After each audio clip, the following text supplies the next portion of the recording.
and gentlemen, and welcome to Battle2be, the Trauma Transformation Podcast.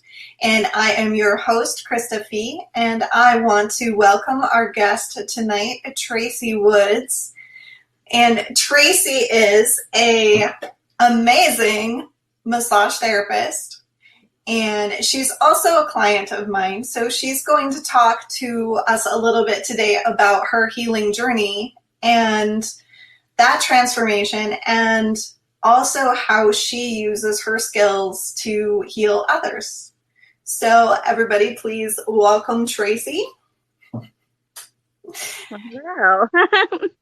So tell us a little bit about who you are, what kind of things you do in the real world for fun, and just give us a couple minutes to get to know you as a person. Well, I'm Tracey. I'm 41. I'm a mother. I'm a wife. I have a lot of responsibilities, but I also have a lot of fun. We live on a farm, so we raise longhorn cattle for beef. I ride horses. That's my outlet. My second outlet's Krista. My son is going to be 16 this year, so kind of feeling a little empty nest. Sort of new career of massage therapy. I went to school at 36, and I've been at it for almost 3 years, and absolutely loving it. So the thing that got you into massage therapy was kind of noticing that your kiddo was getting older. He was getting older. I had the cat behind me. Avoiding my dreams because afraid of failure and stuff like that. So I'd put it off for years. Well, finally, he was old enough that he could do schoolwork on his own, and I wanted to find my career. So, I see that. It was just something that I could do to help people. And every job I've ever had was to be a service to people, whether I was a dental assistant for 14 years that helped people feel better when they were out of pain or they looked better because they had a broken tooth. I've done home health care where you take care of elderly. I love old people. And then I also had a cleaning business as well. And I just kind of got bored with it. And I had a lot of pain myself with all the different things that I've done in my life. And I wanted to be able to help people. So my focus is therapeutic massage. It's really interesting. And the more people that I bring on the show, especially healers, because I kind of transition between people who are still going through a lot of their traumas and they're still on the healing journey, and people who are like really focused on healing others. And then I've kind of run into a lot of people that are like you and me, right in the middle of that, where there's still so much healing to do, always. Anyone who says they're completely healed is lying to you or lying to themselves. Either way. Right. So what happens is we run into these people who are going through really intense, really amazing healing journeys themselves, but they also are using that healing journey to focus their attention and their efforts on healing others.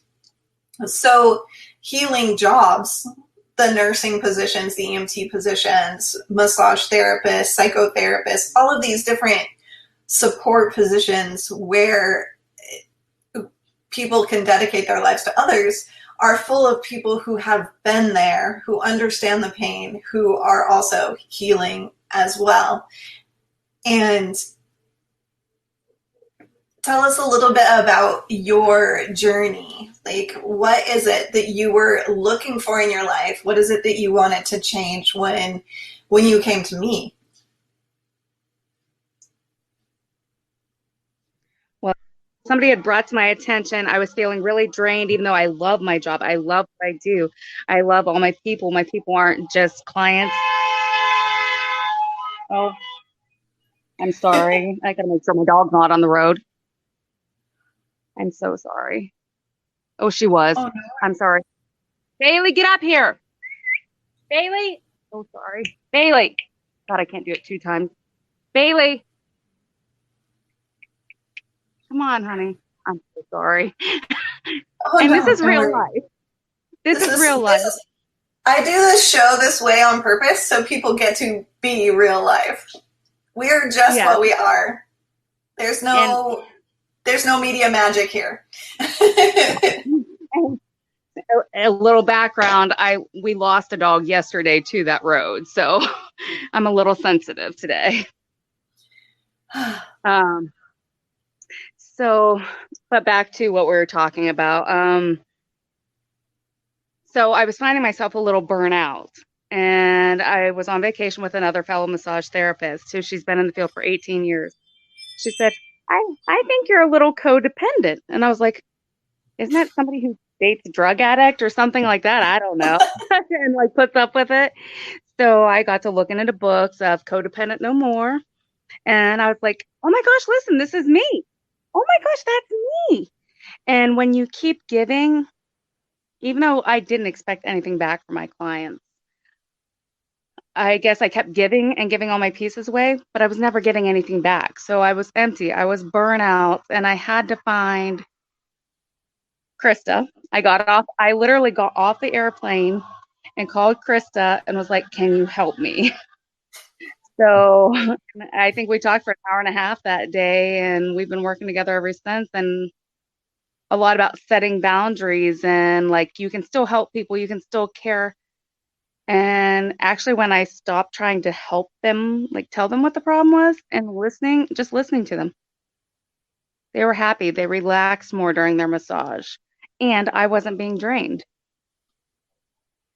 Right. So it's definitely a win-win. Safe space. If for people in healing positions, it's really easy to overdo the giving, to step outside of our scope of practice, outside of our not even necessarily scope of practice, but scope of responsibility, to take on the burden of all aspects of a person's healing, not just the aspect of their healing that we are assisting with, but to take on like all the different weights of their world and their stresses and their lives. And especially for massage therapists, I've heard this numerous times before. It just is, it's like being a hairdresser. They tell you everything. They come in and it's a dump zone. So that's what they need, is to just express. And we have the ability in our role to just let them express or to take all that on and try to fix it for them. And that's what Tracey is talking about, is her recognition of the difference between helping and taking on stuff that isn't yours to take on. And that's a long journey. So we've done a lot of work around that. Um, Also, oh my gosh. I'm hearing you. I can barely hear you. Hold on. Oh, Can you hear me fine? we can hear you. You're coming across good. Okay. As long as I can strain to hear you, I'm just having trouble. What was your last question? So you are hugely involved with not just people, but animals as well. And you Sure. mentioned that you have cattle, but you also train horses. I break all my own horses typically. I have done it for other people as well. So yes, that is definitely a passion of mine, is seeing them grow. And where can what kind of services do you offer to your clients? And your For massage, I am into very therapeutic modality, so I do cupping. I do Graston. I'm Graston, which is used a lot in uh, PP positions.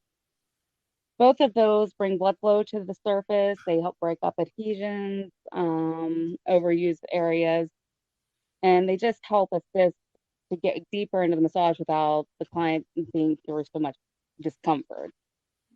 So, and then I do some deep tissue. We use hot towels. We use hot stones.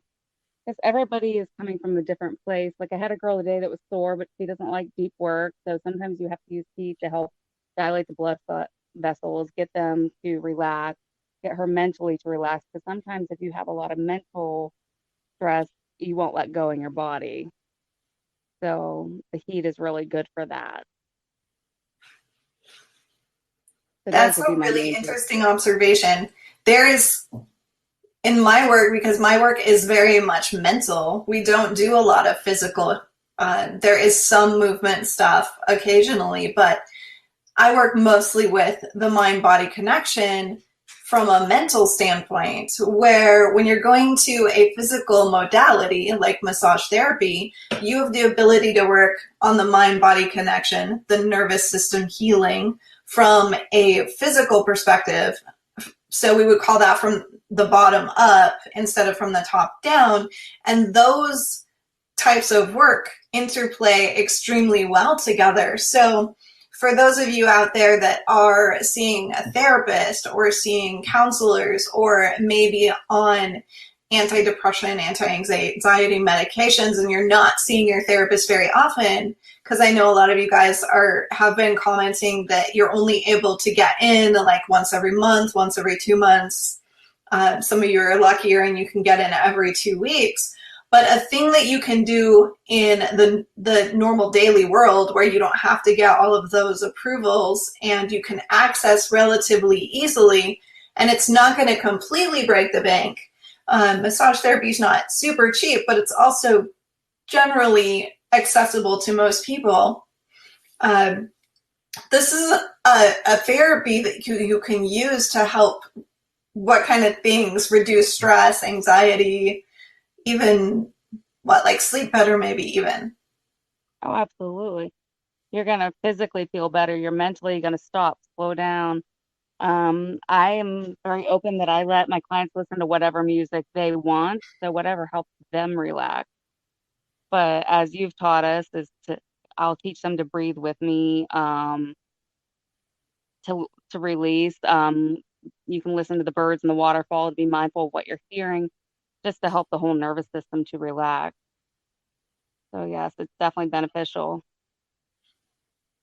Is there anyone who shouldn't do massage therapy? Do you feel like it works? Like it's a safe therapy for everyone, or are there contraindications? Oh, there's plenty of contraindications like high blood pressure, out diabetes that's out of control. Somebody, if somebody's in a deeper stage of cancer, like stage 4 and stuff like that, you need to know like you're not going to do therapeutic style modalities on them. You're going to do more for relaxation and comfort. Yeah, there's a ton of different contraindications, rashes. Sometimes you have to watch, like if somebody, it's not unusual, like if somebody had a death in the family, that they may have an emotional release on the table. So being aware of what your clients have been through, um, because they may cry and you need to make sure that you just comfort them through it and they're not embarrassed when it happens. And if you know they've had a death, you might talk about that ahead of time. Um, I'm trying to think. There was something else I was going to tell you, but I lost my train of thought. That's fantastic information. No, I wasn't aware of any of that. So Mm, so emotional release, this is something that also happens like if in a movement or a somatic experience, oftentimes when you're doing like pelvic work or hip work or lower back work, there's a tendency for people to hold a lot of tension there, to hold a lot of energy there. And that's such a focal point for a lot of massage. Like people always have that lower back tension. So it wouldn't surprise me from a psychological perspective. Uh-oh. We just lost her. Hopefully she will pop back in. We'll just give her a couple minutes. But it's really interesting hearing the physical modality alongside of this. All I'm right, sorry. It cut catching out back for a up. hot second.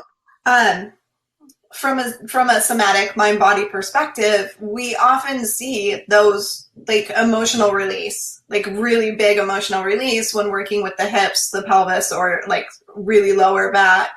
So, is that kind of a similar scenario? Maybe certain areas tend to unblock emotions? Is that kind of what you find? It's been random for me. I've only had really two people have it happen to me. And the one lady, she lost her husband to COVID and she didn't get to see him the last 70 days of his life. So there's a lot of guilt and she just is having a hard time with that. So probably 75% of the time she ends up crying on the table. But it's usually when I'm working in her neck area, neck region. So I'm not sure. That's not something I've delved into because I haven't had a lot of. You'll find as a therapist, you learn the most about the problems you're dealing with at the moment. Like Right. if I have somebody that has something different, I'm going to go research the heck out of it and learn about that. So this is something that I only have the two clients that I've had cry. And I guess people know that I'm a very caring person and you just love them through it and tell them it's okay. Um, but it's very normal and you need to release.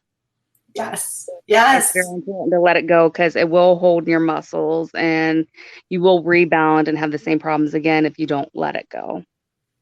Oh, that is a key message. That is a key message of our entire program, of the reason we do this podcast, that Right.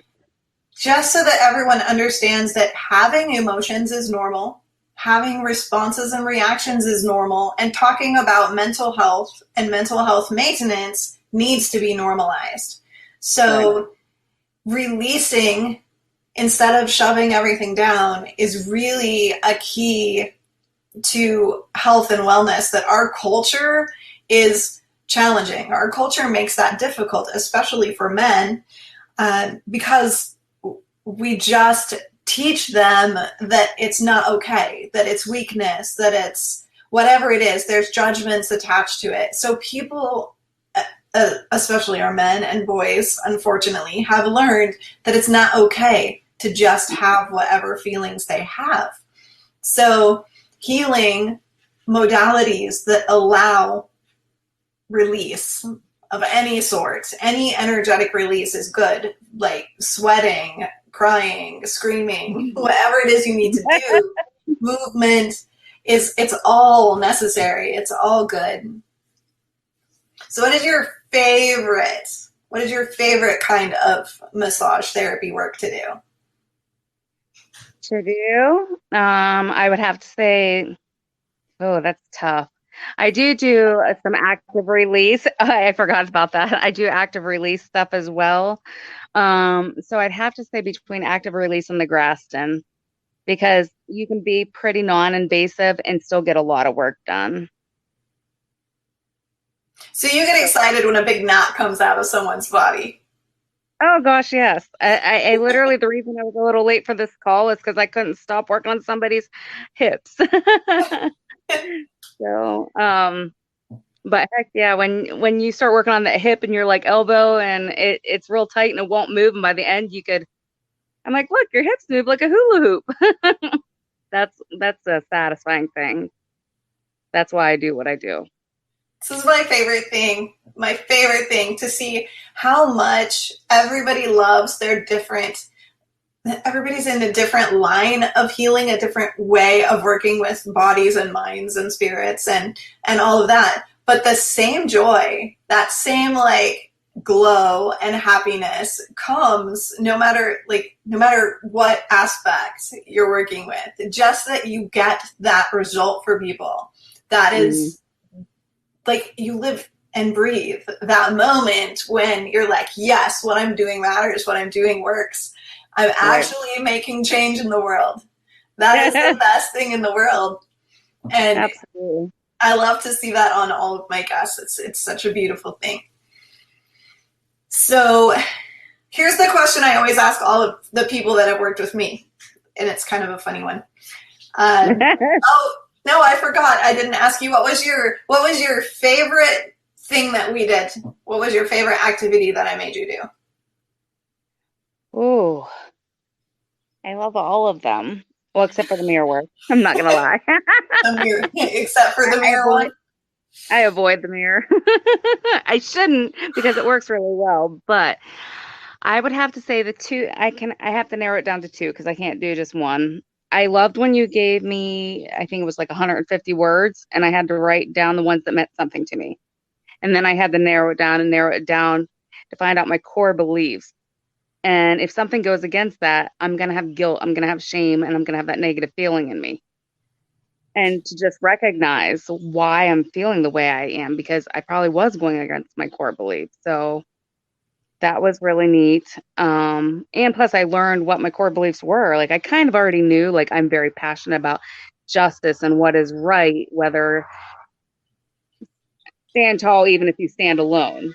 Like, that is probably my number one thing, love, loyalty. And it was just cool that, like, even though I already knew them, to do that exercise.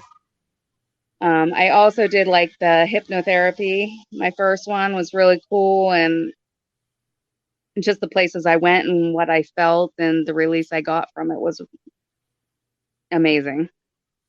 I've learned a lot of negative self-talk. I was very bad about that when I first started with you, and you've just made me aware. So now I think before I talk, and I think about, and I think it's just changed my whole personality night and day. Also, being 41 helps that too, but Oh, you mean a real grown up? I'm a real grown up now. Well, sort of. But no, I definitely changed as a person completely, and I understand people a lot more now. And I have only you to thank for that, because I could not have found me. Not only are you helping me, but you're helping my son. And even in just the little sessions we've done, it's completely changed his and I's relationship. So I'm definitely thankful for you. Relationship is hugely important. Communication and relationship are really, really important in my universe. So even when I'm working with a single person, a spouse, someone who has a husband or a wife, I tend to work in a way that helps them communicate with their other, and then parents and teens also. So thank you for that. That is awesome. But I would say that it's I'm just a teacher. I'm just a guide. So it's literally you create your journey. We create it together. That's why we're always talking over like where you want to go, what do you want to see, what's the next step, and so we create it together. So I give you the tools, but you have to apply them. So it's just as much about you and how amazing you are as it is about how well what I give you works. So I can have the tools in my toolbox, but if I don't know how to use them, they won't work. So that's where you come in. Right. That is another thing that I do stress really hard, is that a lot of tools are easily accessible out there, but unfortunately most people get them and don't know how to use them, or the person that taught them didn't teach them in context. So a lot of tools seem really simple, but you don't get the instructions, and you don't get the how does this work, and you don't get the why does this work. And if you don't have those pieces of information, you're never going to apply them to your life accurately or with the success that people want to have with them. So some of the tools, not very many, but some of the tools that I use are really traditional tools that you'll see out there. Like Tracey was talking about mirror work. She doesn't like mirror work, but mirror work is really common. Like there's all kinds of mirror work out there. But when you understand how your brain works and you understand how you process information, it makes a lot more sense why and how you would do such a thing. So it's hard because it's making you connect with yourself on really deep levels. And it's only hard because you need it. 110%. Because it would be easy if you didn't need it. Right. Yes. Because you would naturally just love yourself. Right? You would just be comfortable with it. You wouldn't be uncomfortable with the process at all. Right. So what would you say? What would you say to someone who is considering working with me but is kind of sitting on the fence? Well, you can't put a price on your life. You can't put a price on your mental peace. And if you want it bad enough, and if you want mental peace and you want to learn to love yourself better, I would definitely take the money and invest it in yourself. I mean, it's tough for me sometimes. I'm like, I shouldn't be spending this money, but the change that I've seen in myself, the change I've seen in my relationship with my spouse, my kid, my I guess you call them clients. They're my friends, but clients.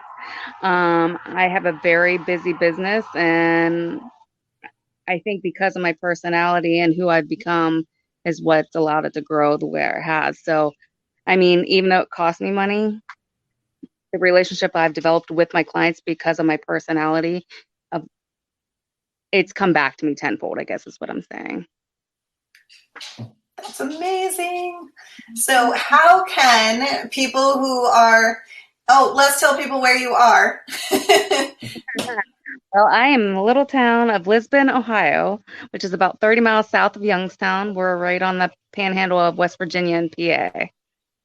So if you happen to be in that area or you happen to be visiting that area and you want to connect with Tracey and get an amazing massage, how can they get a hold of you? How can they find you? You can call my phone number, which is 330-420-8453. Look me up on Facebook under Woods Massage Therapy, or my personal page is Tracey Lynn Woods. Probably going to see animals in my profile picture. Just look for that one. But yeah, I would love to connect with anybody that's worked with Krista. She does all of her pictures. She has horses or baby cows. They're adorable. I always have to go sneak onto her page and get my daily animal fixes. And Right. she has one of the most beautiful horses I've ever seen that she's working with right now. She's a stunning, stunning, stunning little creature. And a pain in the ass, but I was gonna say, I kind of know the other side of her. yeah, But she is until she bucks me off. right? Yes. But then I go You for a gotta love a massage. challenge. Right. So if anybody is in the area and wants to get a hold of Tracey, she is available. She does book up pretty early. It's probably give you a couple weeks notice at least. You're usually pretty heavily booked.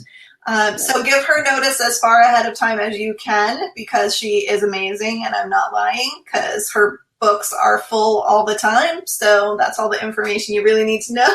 She's hard to get in with for a reason. So thank you so much for being with us tonight. Is there anything else that you want to say to my folks out there? To your folks or you, I absolutely love you. I appreciate you so much, and I couldn't be who I am without you. So I hope all your people get as much out of you as I do. I love you too. All right. Thank you so much. And thank you for watching the Battle2be Trauma Transformation podcast tonight. And Krista Fee signing out.